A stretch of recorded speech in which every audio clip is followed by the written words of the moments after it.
우리가 삶을 살아가면서 닥치는 여러 문제와 질문 중에서 우리들을 괴롭히는 한 가지 질문이 있습니다. 왜 믿는 자들이 고난을 받는가? 왜 하나님을 잘 섬기는 주의 백성들이 고난을 받는가입니다. 아무리 모든 사람에게 고난은 존재하고 그 모든 사람에게 고난이 존재한다는 진리 앞에 믿는 자 역시 예외는 아니며 또 심지어는 신앙이라고 하는 것은 고난 없이는 이루어질 수 없다라고 할 정도로 이 고난이 우리들의 삶과 아주 밀접하게 연관성을 갖고는 있지만 그래도 믿음을 갖고 있는 사람에게 고난이 있다는 것은 왠지 모를 불편함을 가져다 주는 것이 사실입니다. 여러분도 마찬가지시겠지만은 세상에 고난을 좋아할 사람은 거의 없습니다. 되도록 고난이 없기를 바라고요. 고난이 있다 하더라도 되도록이면 나를 이 고난이 피해갔으면 하는 바람이 인지상정이겠죠. 더구나 하나님에 대한 신앙을 갖고 있는 사람인 우리 신앙인들의 이 신앙의 목표 또 목적 중에 하나가 이 땅에서 잘 되는 것, 즉 행복하게 살아가는 것이라고 하는 것은 부정할 수가 없습니다. 물론 우리가 이 땅에서 살아가는 중에 행복하기만을 위해서 신앙생활을 하는 것은 아니지만 이 행복이 신앙생활에 있어서 중요하다라고 하는 것은 부정할 수가 없습니다. 단적으로 불행하기 위해서 신앙생활을 하는 사람이 있을까요? 여러분들 불행해지시기 위해서 신앙생활 하십니까? 다시 말하자면 신앙생활을 하면서 맨날 고난받고 그리고 그 고난을 통해서 느끼는 어떤 행복하지 못한 감정이나 경험을 나는 정말 즐겨 라고 말하면서 신앙생활 하실 분들은 거의 없다라고 하는 겁니다. 내가 신앙생활을 하는 목표를 불행해지기 위해서 또 고난만 엄청 받기 위해서 하는 사람은 없다는 거죠. 그런데도 우리들에게 질문은 끝이 없습니다. 우리들에게도 고난이 찾아오기 때문이죠. 우리에게 고난이 왔을 때 고난이 찾아온 원인을 그래서 우리는 밝히려고 애를 씁니다. 우리들에게 고난이 왔습니다. 고난이 왔는데 그럼 도대체 왜 이 고난이 왔는가? 고난이 오게 된 이유가 무엇일까라고 우리는 끊임없이 질문하고 그 원인을 찾아내려고 애를 씁니다. 그때 던지는 질문이 있습니다. 내가 무엇을 잘못했는가? 나의 죄가 무엇인가? 이 고난이 분명히 왔는데 이 고난을 촉발하고 유발시킨 그 원인이 무엇인가 우리가 탐구하고 생각하고 고민하면서 우리는 이렇게 질문한다는 거죠. 내가 도대체 무엇을 잘못했길래? 내 죄는 무엇이길래? 고난이 왔고 고난에는 분명히 이유가 있다라고 생각하는 것이 인과응보의 사고방식입니다. 우리가 고난을 맞닥뜨렸을 때, 즉 고난을 만났을 때 우리가 가장 먼저 하고 있는 사고방식, 어떻게 보면은 자동적으로 하게 되는 사고방식이 뭐냐면 도대체 내가 무엇을 잘못했을까? 나의 죄는 무엇인가? 그것만을 알아내고 그 죄와 잘못한 것을 알아내면 그걸 찾아내서 잘못한 것을 회개하면 내가 이 고난을 극복할 수 있지 않을까라고 하는 결론에 다다른다는 것이죠. 잘못을 한 것을 알아냈습니다. 그렇다고 한다면 회개하면 됩니다. 회개해서 용서를 구하고 그러면 하나님께서 이 아픔과 시련과 고난을 지나가게 해주실 거야 라고 우리는 아주 평범하게 생각한다는 거죠. 어떻게 보면은 이게 우리가 고난과 우리들의 죄악 혹은 잘못과 연결시키는 우리들이 갖고 있는 사고 방식이라고 할 수가 있습니다. 그런데요, 오늘 우리가 함께 읽은 본문 가운데 나오는 욥이라고 하는 이 인물을 한번 생각을 해보면 이 나름대로의 공식이 성립하지 않음을 알게 됩니다. 여러분들도 잘 알다시피 욥기 1장에 보면은 욥에 대해서 이렇게 설명을 하고 있습니다. 우스 땅에 욥이라 불리는 사람이 있었는데 그 사람은 온전하고 정직하여 하나님을 경외하며 악에서 떠난 자더라. 이 사람은 동방 사람 중에 가장 훌륭한 자라. 욥은요 보통 사람이 아니었습니다. 욥은 하나님께도 인정을 받았지만 세상 사람들로부터 인정받고 존경받는 사람이었습니다. 부자입니다. 돈이 엄청 많습니다. 재물이 상상을 초월합니다. 그런데도 자신의 소유와 그 상황에 대해서 성경 어디에도 우쭐대거나 교만하게 행동한 적이 없습니다. 그리고 그 행동만 그런 것이 아니고 욥은 아예 저 마음에서부터 정직과 겸손과 성결이 아주 철철 넘쳐나는, 그렇게 살아가려고 아주 부단히도 애쓰는 사람이 바로 욥이었습니다. 누가 감히 이 욥을 정죄하고 비난할 수 있었을까요? 만약에 욥에게서 흠을 하나 찾아라, 욥의 흠이 뭐냐라고 한번 물어봤었을 때는 흠이 없는 것이 흠입니다. 욥은 딱 이렇게 정의할 수 있습니다. 흠이 없는 것이 흠입니다. 그런데 이러한 욥에게 지금 고난이 왔습니다. 재산이 사라지고요. 종들이 다 죽고 자녀들이 식사를 하고 있는데 건물이 무너져서 압살을 당하게 됩니다. 하루아침에 그가 가진 거의 모든 것을 다 잃어버리고 맙니다. 그런데 고난이 한 번만 온 게 아닙니다. 두 번째 고난이 찾아왔었을 때는 온 몸에 종기가 나서 질그릇 조각을 떼어다가 자신의 몸을 박박 긁어대지 않으면 견딜 수 없을 만큼의 심한 피부병을 앓게 됩니다. 욥의 아내는 욥에게 얘기하죠. 차라리 하나님 욕하고 죽어라. 그렇게 살 바에야 하나님 욕하고 빨리 죽어라. 뭔 남은 게 있느냐? 다 잃지 않았느냐? 그냥 죽자. 욥의 인생이 비참하게 망가집니다.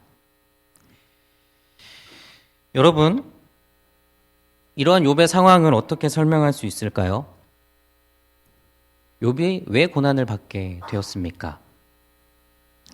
욥의 세 친구가 욥을 찾아옵니다. 욥을 위로한다고 욥을 찾아왔는데, 그 위로한다고 말하는 욥의 친구들의 말의 요지가 뭐냐면은, 너 분명히 뭔가를 잘못했어. 나는 모르는데 너는 무언가 분명히 잘못했어. 그러니까 지금 고난을 받는 거야. 그러니 하나님 앞에 빨리 회개해. 나는 뭔지 모르겠지만 너는 알 거 아니야. 널 뭔 잘못했으니까 지금 이렇게 네가 고난을 받고 있는 거 아니겠어? 그러니 빨리 회개해. 욥의 세 명의 친구들이 와서 욥에게 했었던 말의 요지는 이겁니다. 죄가 무엇인지 빨리 밝히고 빨리 회개해라. 그러면 하나님께서 이 고난을 지나가게 해주실 거다. 철저한 인과 응보적인 관점이라고 할 수 있습니다. 그런데 욥은요, 이 친구들의 말에 쉽게 동의가 안 됩니다. 왜냐하면 욥기 1장에서도 보았듯이 욥은 흠잡을 곳이 없기 때문에 그렇습니다.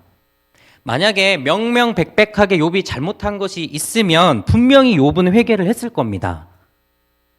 욥이 분명하게 자기가 잘못한 게 있으면은 아마 성경에 욥이 회개했다라고 기록이 되어 있을 겁니다. 왜? 욥은 그러한 사람이니까.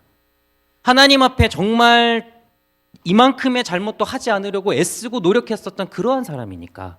만약에 욥이 잘못했으면 아마 성경에 욥이 하나님의 말씀을 듣고 자기가 무엇을 잘못했는지 깨달아 회개했다라고 기록이 되어 있겠죠. 하지만 욥은 도대체 무엇을 회개해야 될지를 모릅니다. 욥기 1장 20에서 22절에 보면은 욥이 첫 번째 시련을 당하고 나서 하나님 앞에 이렇게 고백을 합니다. 욥이 일어나 겉옷을 찢고 머리털을 밀고 땅에 엎드려 예배하며 이르되 내가 모태에서 알몸으로 나왔사온즉 또한 알몸이 그리로 돌아가올지라.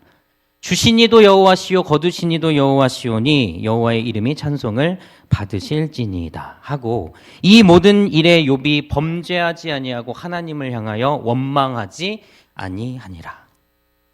여러분, 이쯤 되면요 거의 사람이 아닙니다. 이건 사람이 아닙니다. 지금 고난의 정도가 보통 정도가 아니거든요. 다 잃었습니다. 재산이고 자녀고 종이고 몸에 종기가 나가지고 항아리 조각 같은 걸로 박박 긁어야만 속이 시원해지는 그런 피부병을 앓고 있고요. 아내는 같이 죽자고 합니다. 여러분, 이게 지금 제대로 된 상황입니까? 한 가지만 와도 힘든데 지금 몇 가지가 와 있는 상황인지 알 수 없는데, 이때 욥이 하는 말이 주신 것도 하나님이시고 거두어 가시는 것도 하나님이고 하나님 찬송을 받으십시오. 내가 입으로는 범죄하지 않겠습니다. 나는 하나님을 향하여 원망하지 않겠습니다. 사람이 아닙니다. 제가 볼 때 이런 사람 찾기 어렵습니다. 없을 겁니다, 아마도. 인간의 상식 속에서 생각해낼 수 있는 인물이 아닙니다. 우리 주변에서 쉽게 만날 수 있는 사람이 아닙니다.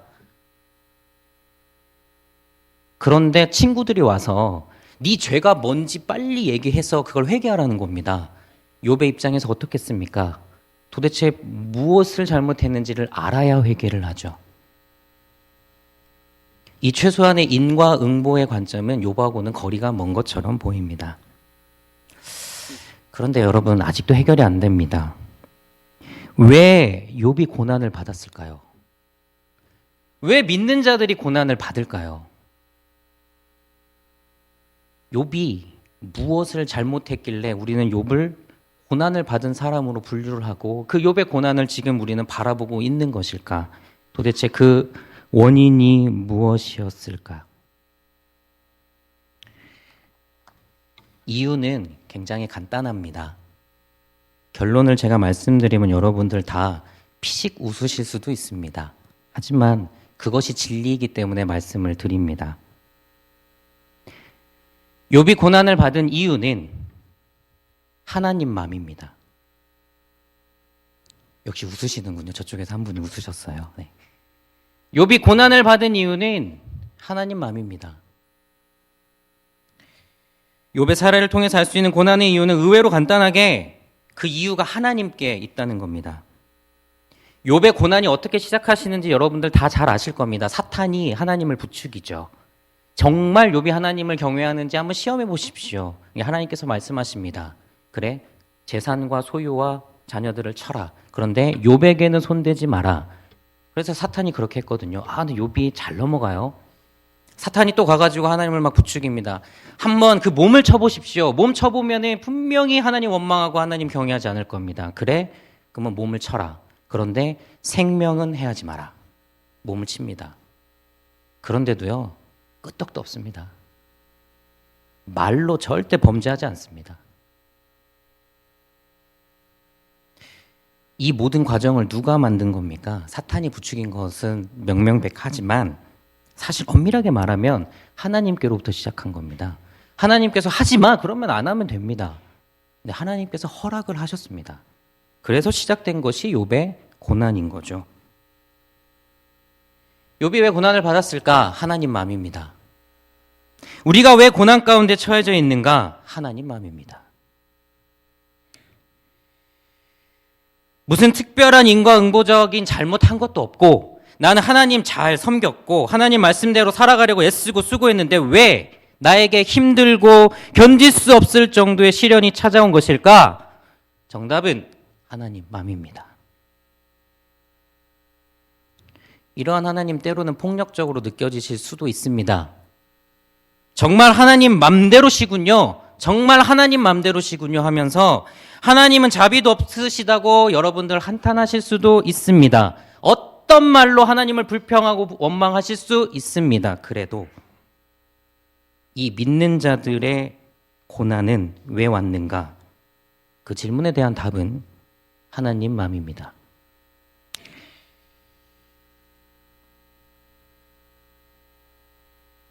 사랑하는 성도 여러분, 우리는 고난의 원인이 어디에 있는지 밝히기 위해서 거기에 신앙적인 우리들의 힘과 에너지를 쓰고 있는지 모르겠습니다. 이 고난이 도대체 왜 왔을까? 왜? 그 이유를 물어보기 위해서 숱하게 기도하고 고민하고 애쓰고 때로는 하나님을 원망하고 불평하고 또는 이것 때문인가 보다. 그래, 이걸 없애버리면은 나에게서 이 고난이 떠나가겠지? 라고 하면서 수도 없이 그 원인에 대해서 물어보려고 우리들의 신앙의 모든 시간들과 에너지를 쏟아붓고 있는지도 모르겠습니다.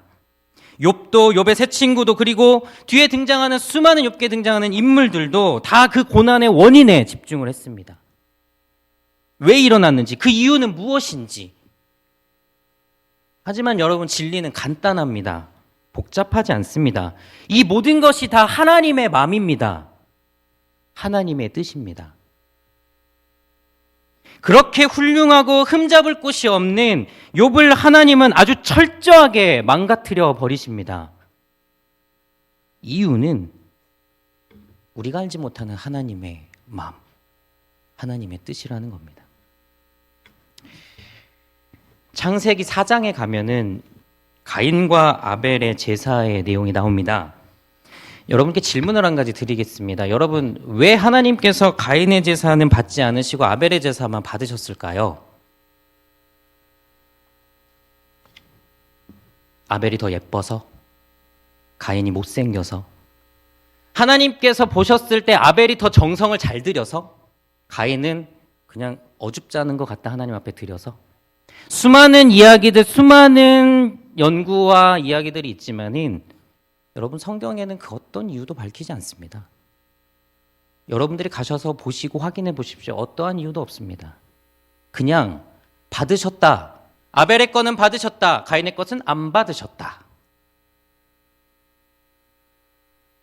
정답은 하나님 마음입니다. 받으시는 것도 하나님 마음이요, 안 받으시는 것도 하나님 마음입니다. 아벨의 것은 받으시고 가인의 것은 안 받으시는 건 하나님 마음입니다. 그것밖에 찾아낼 것이 없습니다. 가인이 화를 내죠. 분노하죠. 왜 그렇습니까? 이유를 몰라서 화를 내는 겁니다. 왜 내 거는 안 받아주십니까? 라고 이유를 모르니까 화를 내는 겁니다. 이유를 모르니 분노하는 겁니다. 그것밖에 없습니다. 가인은 따지고 싶었겠죠. 하나님, 왜 내 건 안 받아주십니까? 왜? 이유가 뭡니까 도대체? 내 거를 받아주시지 아니하신 이유가 도대체 무엇입니까? 하나님 대답 없습니다. 여러분, 이러한 하나님 원망스러우십니까? 멋대로 하시는 하나님 불만족스러우십니까? 근데 여러분, 우리가 믿고 있는 하나님 어떠한 분이십니까? 전지전능하신 분이십니다. 그 전지전능하신 하나님께서 그분의 뜻대로 하시지 못할 이유가 있을까요? 그 하나님께서 못하실 이유가 있을까요? 우리들이 하라고 하면 하시고 우리들이 하지 말라고만 하실 그러한 분이신가요? 우리가 그것을 일컬어 전지전능하다라고 부릅니까? 재밌는 거 한 가지가 있습니다. 한번 잘 생각해 보십시오. 나에게 고난을 주신 하나님의 그 마음, 나에게 고난을 주셨습니다. 하나님 마음이라고 그랬죠. 나에게 고난을 주신 그 하나님의 마음에는 우리가 문제를 제기합니다. 하나님, 문제 있습니다. 저한테 고난이 왔습니다. 하나님, 문제 있습니다. 원인이 무엇입니까? 이유가 무엇입니까? 말씀해 주십시오. 어쩌면 그러실 수 있습니까? 나에게. 내가 어떻게 하나님께 했는데 하나님 왜 나에게 이런 고난을 주십니까? 우리가 하나님께서 나에게 주신 고난의 문제 제기를 합니다. 그런데 여러분, 혹시 한 번이라도 여러분들 신앙생활 하시면서 하나님께서 왜 예수님을 십자가에 못 박히도록 내버려 두셨는지 따져보신 분 있으십니까? 예수님을 십자가에 죽이는 것도 하나님 마음이었거든요. 예수님 십자가에 못 박히도록 하는 것도 하나님 뜻이고 하나님 마음이었습니다. 그런데 여러분, 거기에 대해서 불만을 갖고 계신다거나 예수님의 입장을 대변해 주시면서 아니 어떻게 죄도 없으신 분, 흠도 없으신 분 저렇게 십자가에 못 박도록 하나님 어쩜 그렇게 내버려질 수 있습니까? 하나님, 이 일을 제기합니다. 문제 제기합니다. 그 하나님의 마음에, 그 하나님의 뜻에 제가 이 일을 제기합니다. 라고 여러분 질문해 보신 적 있으십니까?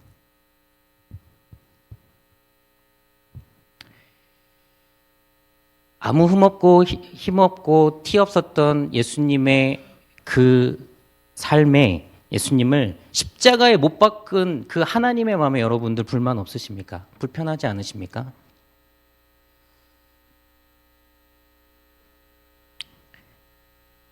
사실 원인이 뭐냐면요, 우리의 하나님께 대한 원망과 그 불만에 사실 우리에게 불리하면 하나님 그 마음에 문제가 있습니다라고 문제 제기를 하고요, 우리에게 불리하지 않으면 하나님께서 어떻게 하시든 무슨 뜻대로 하시든 문제 제기를 하지 않습니다. 그것이 인간의 습성입니다. 우리가 고난을 받으면 우리한테 불리한 것이고요, 더군다나 그 이유가 하나님의 뜻이고 하나님의 마음이라고 하면은 하나님은 정말 고지식하시고 제멋대로이신 분이 아닌가라고 하는 생각을 하게 됩니다. 반대로 예수님께서 고난을 받으신 거는 어떻게 보면 우리에게 굉장히 좋은 일 아닙니까? 예수님께서 고난을 안 받으시고 십자가에 못 박혀 돌아가시지 않으시면 우리가 구원을 받을 수 있는 길이 없잖아요. 예수님께서 십자가에 못 박히시는 그 하나님의 마음, 그 하나님의 뜻은 우리들을 유익하게 하는 거 아니겠습니까? 그러니 문제 제기를 하지 않는 겁니다. 예수님께서 아프시든 돌아가시든 고통을 당하시든 문제 제기 안 하는 거죠. 왜? 내 고통이 아니니까. 내 고난이 아니니까. 근데 두 가지 다 하나님의 마음이라는 겁니다. 예수님 십자가 달려 돌아가셨죠? 부활하셨습니다. 감사와 찬사를 보냅니다. 영광을 올려드립니다. 그게 우리입니다. 그리고 문제 제기는 하지 않습니다. 왜 그러셨냐고. 왜 그 죄 없고 흠없는 분은 십자가에 못 박혀 돌아가시는 게 불공평한 거 아닙니까? 하나님 불만 있습니다. 그거에 대한 문제 제기하지 않습니다. 왜? 내가 아프지 않거든요. 내가 고난받은 게 아니거든요. 내 손에 십자가의 못이 박힌 게 아니거든요. 내 옆구리에 창이 찔린 게 아니거든요. 그런데 나에게 찾아온 고난에 대해서는 문제 제기합니다. 왜? 왜 그러시냐고. 그런데 여러분 두 가지 다 하나님 마음입니다. 고난에 대처하는 우리들의 첫 번째 자세는 그 고난을 하나님의 뜻이라고 여기며 받아들이고 하나님을 인정하는 자세입니다. 욥이요, 뒤늦게 깨달은 것이 뭐냐면 하나님과 자신이 아주 질적으로 차이가 난다는 겁니다. 도저히 내가 하나님의 뜻을 알 수 없고 나는 그 하나님의 뜻에 쫓아갈 수가 없는 사람이다라는 것을 인정하는 겁니다. 내 앞에 고난에 대한 이유를 밝히려고 애쓰는 것이 아니라 하나님과 나는 도저히 범접할 수 없는 질적 차이를 갖고 있구나라고 하는 것을 고백하고 인정하는 것에서부터 욥의 신앙의 변화가 일어나기 시작한 겁니다. 100세에 귀한 아들을 얻었죠. 누가? 아브라함이. 근데 그 아들을 번제물로 드리랍니다. 누가? 하나님께서. 여러분 이것보다 큰 고난이 어디 있겠습니까? 근데 아브라함은요, 그 아들을 데리고 가서 꽁꽁 싸매서 제단 위에 올려놓고 칼을 들어 죽이려고 합니다. 바치라고 해서. 그 마음이 편했겠습니까? 그 마음이 막 기뻤겠습니까? 막 즐거웠겠습니까? 자기 아들을, 독자를 잡아서 번제물로 드리라고 하는 그 마음이 행복했겠습니까? 억울했겠죠. 원망스러웠겠죠. 그래도 아브라함이 훌륭한 것은 뭐냐면은 하나님과 자기 자신 사이에서의 질적 차이를 인정한 겁니다. 하나님 마음이라는 겁니다. 하나님이 드리라고 해서 드린다는 겁니다. 그게 인정입니다. 아브라함은 그렇게 했습니다. 그리고 아브라함이 받은 타이틀이 믿음의 조상입니다. 하나님을 하나님 되게 인정하는 것이 믿음이라고 하나님께서 아브라함을 인정해 주신 겁니다.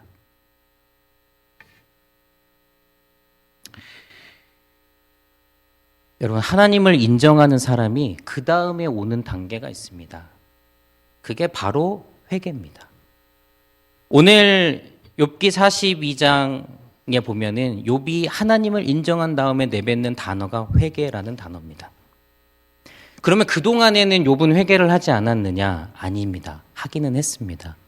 그런데 욥이 보여줬던 회개가 무엇이었냐면은 말로만 하는 회개입니다. 입에서만 머무르는 회개였습니다. 아까 말씀드렸죠. 욥은요, 자신의 입으로 나가려고 하는 불평과 불만을 철저하게 단속하면서 나는 절대 입으로는 하나님을 원망하지 않겠다라고 아주 자기 자신을 철저하게 단속합니다. 그런데 욥기를 읽어보면 이 욥이 맞을까라고 할 정도로 불평과 원망과 하나님 나에게 왜 그러십니까라고 하는 것을 마구마구 쏟아냅니다. 마음은 아니었다라는 거죠. 마음에서는 진실한 회개가 일어나지 않았다라고 하는 겁니다. 입 안에서만 머무는 회개. 그런데 하나님을 인정하고 고난의 주체가 되시는 것은 하나님이다라는 걸 받아들이고 수용할 때부터 이 욥의 회개가 달라지는 겁니다. 내가 귀로만 들었습니다. 귀로만. 그러나 이제는 눈으로 하나님을 봅니다. 눈으로. 내가 이제까지 입으로만 회개하고 겉으로만 회개했습니다. 아니, 이제부터는 내 마음속 깊은 곳에서부터 나오는 진실한 회개를 하겠습니다. 티끌과 죄를 뒤집어 쓰고 하나님 앞에 나아갑니다. 사랑하는 성도 여러분, 하나님께서 하나님을 인정하는 사람들에게 기대하시는 게 있습니다. 바로 진실한 회개입니다. 예수님께서 마태복음 23장에서 아주 철저하게 비판하고 있는 사람들이 누구냐면 바리새인과 서기관들입니다. 예수님께서는 그들을 향하여서 외식하는 자라고 부릅니다. 그리고 그들을 향하여서 눈먼 맹인이라고 불러버립니다. 예수님께서 이렇게 말씀하십니다. 화 있을진저 외식하는 서기관들과 바리새인들이여, 잔과 대접의 겉은 깨끗하되 그 안에는 탐욕과 방탕으로 가득하게 하는도다. 이 눈먼 바리새인들이여, 너는 먼저 안을 깨끗이 하라. 그리하면 겉도 깨끗하리라. 겉으로 맴도는 회개가 자칫 외식이 될 수 있습니다. 여러분, 욥이라고 해서 예외가 아니었습니다. 그 훌륭한 욥도 하나님께서 고난의 테스트를 딱 주시니까 겉으로는 불평 안 합니다. 그런데 속에 있는 것들이 마구마구 나오는 그 모습을 우린 욥기를 읽으면 충분히 알 수 있습니다. 진실한 회개는 안에서부터 이루어지는 역사라고 하는 것을 꼭 기억하시기를 바랍니다. 하나님을 인정하고 우리의 죄를 회개하면 그 다음부터 하나님께서 우리들을 어디로 인도해 가시는가? 회복의 길로 인도해 가십니다. 하나님을 인정하고 내 마음에 있는 부족한 것들을 꺼집어내어 회개하면 하나님은 자연히 우리를 회복의 길로 인도해 가십니다. 그런데 이 회복의 길로 가는 데 있어서 또 한 가지 단계가 있습니다. 하나님 참 우리를 많이 훈련시키시는 것 같아요. 오늘 42장 10절에 보면은 욥이 한 가지를 합니다. 뭐냐면 바로 친구들을 위하여서 기도합니다.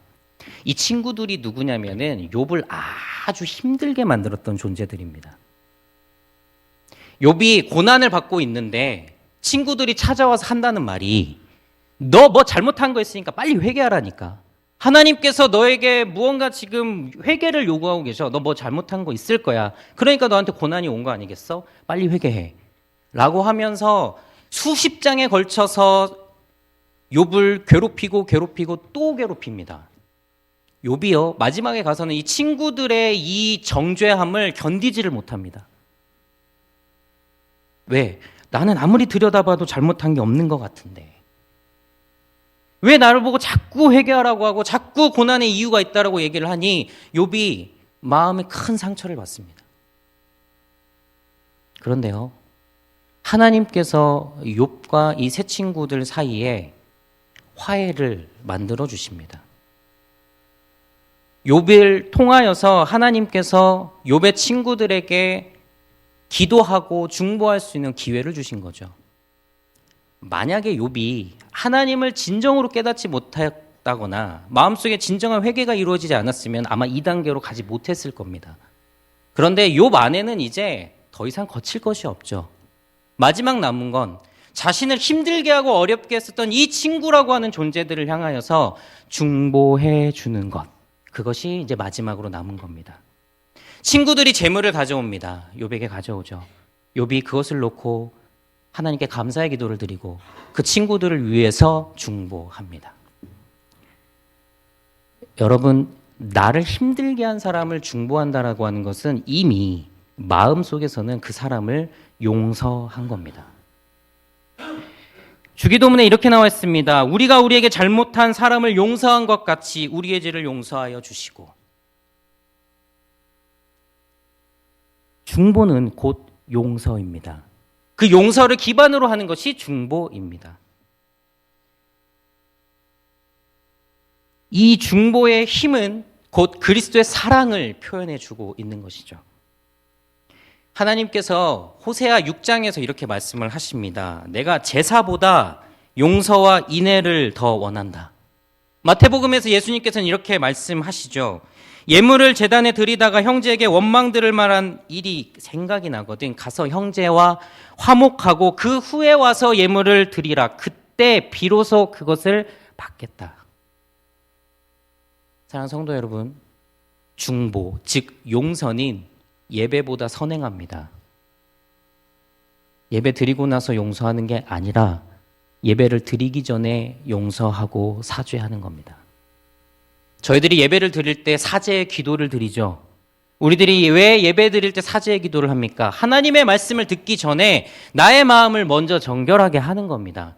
내가 아직 용서하지 못한 사람이 있으면 용서하는 겁니다. 그를 위하여 중보하지 못했으면 중보하는 겁니다. 그게 먼저입니다. 그리고 하나님 앞에 나와서 말씀을 듣고 예물을 드리는 겁니다. 그때 그 예배를 받으시는 겁니다.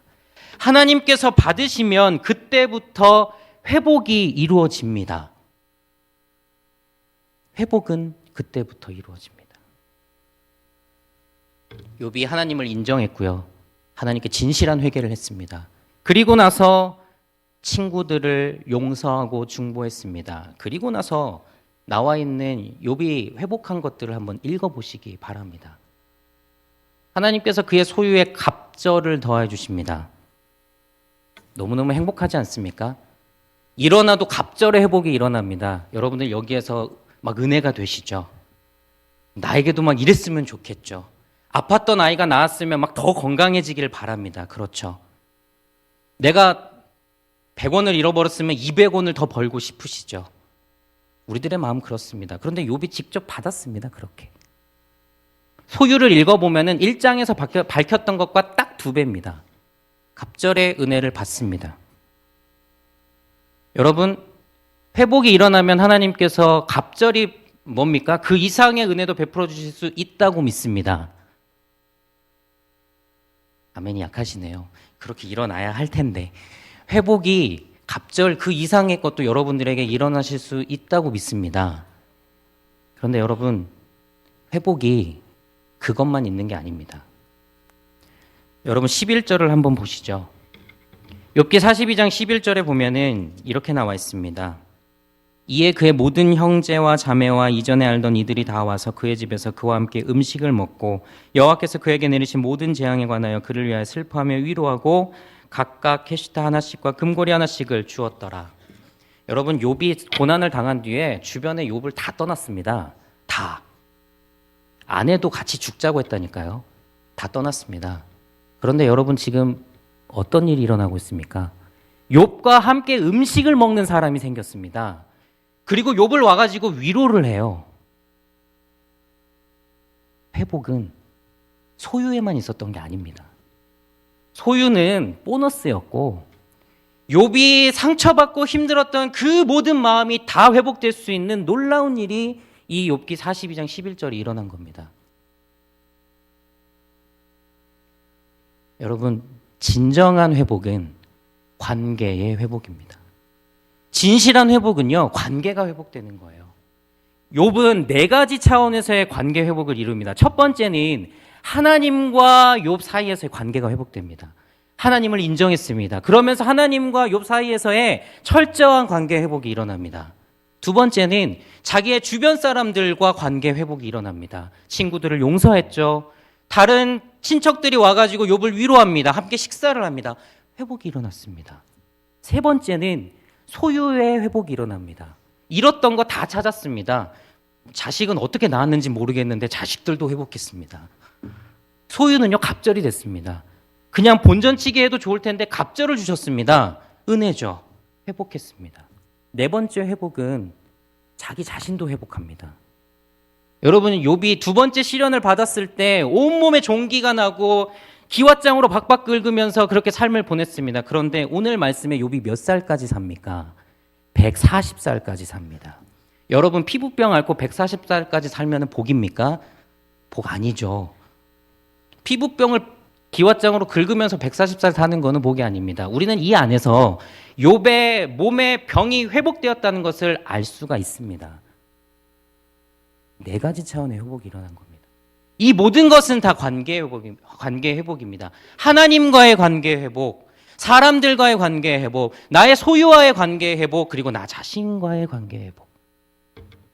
하나님을 인정하고 하나님 앞에 진실하게 회개하고 하나님께서 요구하시는 용서와 중보의 사랑으로 다가가는 자에게 하나님은 이 네 가지의 회복을 허락하여 주신다는 것을 여러분 굳게 믿으시기를 바랍니다.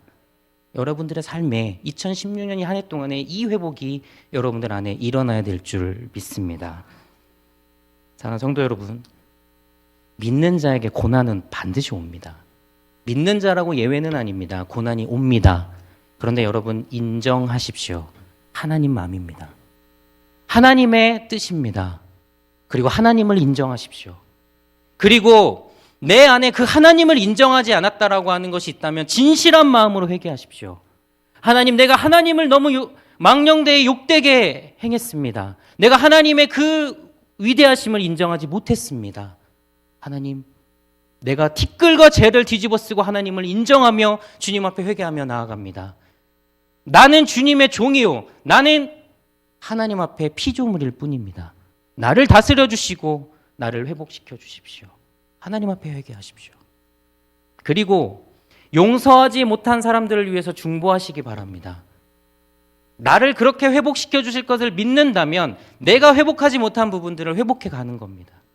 용서하지 못할 사람들이 없습니다. 용서하시고 회복하십시오. 함께 식사를 나누며 함께 즐거움으로 위로하고 위로받으며 하나님께서 원하시는 아름다운 선한 공동체를 이루어 가십시오. 그러면 하나님께서 여러분들과 관계를 회복해 주시고 여러분들의 삶의 자리에 수많은 사람들과 회복하게 하시고 여러분들의 소유를 하나님께서 회복시켜 주십니다. 여러분들의 자신의 삶을 하나님께서 다시 세워 주십니다.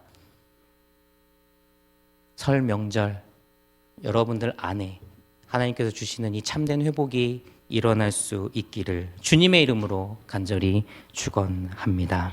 다 같이 기도하겠습니다. 하나님, 하나님을 인정하게 하옵소서. 진실한 회개로 주님 앞에 서게 하옵소서. 다른 사람을 용서하고 중보하게 하옵소서. 그래야 주께서 허락하시는 하나님과의 관계 회복, 이웃과의 관계 회복, 나의 소유의 회복, 그리고 나 자신의 회복을 이루는 2016년 한 해 될 수 있도록 하나님 함께하여 주옵소서. 감사드리며 예수님의 이름으로 기도드립니다. 아멘.